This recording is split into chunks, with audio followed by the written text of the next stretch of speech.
नमस्कार मित्रांनो, आज आपण कोकणातील एका अशा पात्राबद्दल जाणून घेणार आहोत जे एकाच वेळी असुर आणि देव म्हणून पूजले जाते। ते म्हणजे कोकणातील शिमगा आणि दशावतार लोककलेतील रहस्यमय शंखासूर। पौराणिक कथेनुसार शंखासूर हा एक शक्तिशाली असुर होता। त्याने ब्रह्मदेवाकडून वेदांची चोरी केली आणि समुद्राच्या तळाशी एका विशाल शंखात लपून बसला।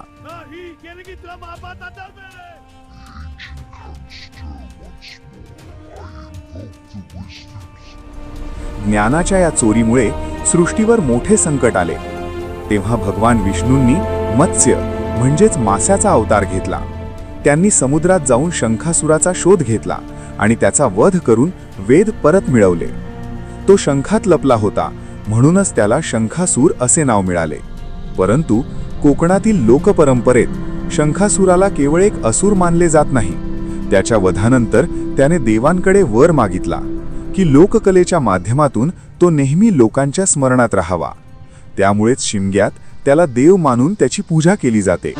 लोक त्याला नवस बोलतात आणि तो पूर्ण झाल्यावर फेडतातही। हा एका असुराच्या देवत्वाकडे झालेला प्रवास कोकणी संस्कृतीचे एक अनोखे वैशिष्ट्य आहे। शंखासूर हा दशावतार नाटकाच्या पूर्वरंगाचा अविभाज्य भाग आहे। नाटकात तो गणपती, सरस्वती आणि इतर पात्रांसोबत येतो। तो केवळ एक खलनायक नसून एक विनोदी पात्र म्हणूनही प्रेक्षकांचे मनोरंजन करतो। त्याचे संवाद आणि देवांसोबतची त्याची जुगलबंदी प्रेक्षकांना खिळवून ठेवते। रत्नागिरी जिल्ह्यातील नमन या लोककला प्रकारातही शंखासूर हे मुख्य आकर्षण असते। शंखासुराचा पेहराव अत्यंत वैशिष्ट्यपूर्ण असतो।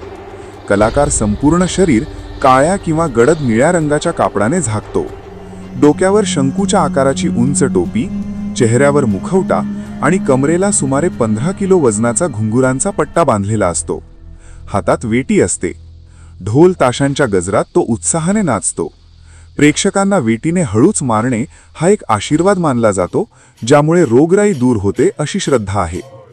दशावतार नाटकातील शंखासूर वध हा वाईटावर चांगल्याच्या विजयाचे प्रतीक आहे। परंतु कोकणी परंपरेनुसार हा अंत नसून त्याचे देवत्व स्वीकारले जाणे असते। त्यामुळेच शिमग्यात तो आजही मोठ्या आदराने पूजला जातो। अशा प्रकारे शंखासूर हे पात्र कोकणातील लोककला आणि संस्कृतीचा एक अविभाज्य भाग आहे। पुढच्या वेळी जेव्हा तुम्ही कोकणात शिमगा किंवा दशावतार पाहाल, तेव्हा या शंखासुराकडे अधिक बारकाईने लक्ष द्या।